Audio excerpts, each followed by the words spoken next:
ఇది canal facing. Okay, canal bit ఇక్కడ నుంచి అక్కడ ముందు చెట్టు కనిపిస్తుంది కదా, ఆ చెట్టు వరకే మనకి విలేజ్ టు విలేజ్ రోడ్ ఉంటుంది అక్కడ మనకి. అంటే విలేజ్ నుంచి వస్తున్న 33 ఫీట్ల రోడ్ నుంచి ఇట్లా కెనాల్ మనకు ఒక 300 మీటర్స్ 200 మీటర్స్ ఉంటుంది ప్రాపర్టీ. ఇక్కడ నుండి స్టార్ట్ అవుతుంది మనకి. ఇక్కడ లెఫ్ట్ సైడ్ చెట్టు కనిపిస్తుంది కదా, ఇటు క్లీనరీ కనిపిస్తుంది. ఇక్కడ నుండి ఇక్కడ రైట్ సైడ్ మనకు మళ్ళీ వేప చెట్టు కనిపిస్తుంది కదా, దాని ముందు దాకా ఇక్కడ చిన్నగా రాయి కనిపిస్తుంది ఇక్కడ నుంచి స్ట్రైట్. ఓకే, ఇది ఫేసింగ్ మనకి ఈస్ట్ ఫేసింగ్ తోటి ఉంటుంది ప్రాపర్టీ. ఓకే, దీనికి ఆపోజిట్ ఇదంతా కెనాల్ ఫేసింగ్ ఆనుకొని మనకి ఇట్లా వస్తుంది ప్రాపర్టీ. ఇక్కడ రైట్ సైడ్ స్టోన్ ఉంది కదా, ఇక్కడ రైట్ సైడ్ స్టోన్ నుంచి ఇటు లెఫ్ట్ సైడ్ మనకి వేప చెట్టు వరకు. ఇది స్ట్రైట్గా మనకు ఫేసింగ్ కొంచెం తక్కువ ఉండి ఇట్లా పోటుకుంటుంది. ఎకరం 30 గుంటలు ఉంటుంది ప్రాపర్టీ. ఇంతకుముందు ఇలా మనకి పత్తి వేసినారు, మొత్తం కల్టివేషన్ ల్యాండ్. ఇది నుంచి ఎలా అక్కడ కనిపిస్తుంది కదా, అదంతా విలేజ్ మనకి. విలేజ్ నుండి కూడా జస్ట్ మనకు 500 మీటర్స్ ఉంటుంది.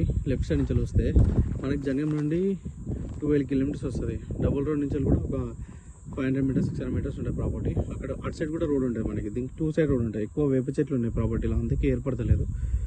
సో అక్కడ రైట్ సైడ్ కనిపిస్తుంది కదా మనకి షెడ్, ఆ షెడ్ బ్యాక్ సైడ్ కూడా మనకి 2 సైడ్ రోడ్ ఉంటుంది. ఇటేమో కెనాల్ ఫేసింగ్ ఉంటుంది, అటు సైడ్ ఏమో మనకి 12 ఫీట్ల దారి, హార్వెస్టర్ వచ్చే దారి ఉంటుంది 12 ఫీట్లది.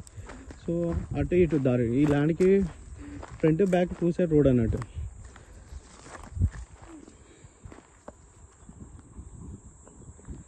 అక్కడ కనిపిస్తుంది కదా అది. ఇక్కడ రైట్ సైడ్ ఈ చెట్టు నుండి లెఫ్ట్ సైడ్ అక్కడ ఆ చెట్ల వరకు కల్టివేషన్ ఉంది కదా, ఇట్లా పోడుగులా ఇట్లా వచ్చేస్తుంది సైడ్ మనకి. ఇట్లా పోడుగులు ఉంటాయి సైడ్ కల్టివేషన్ తోటి.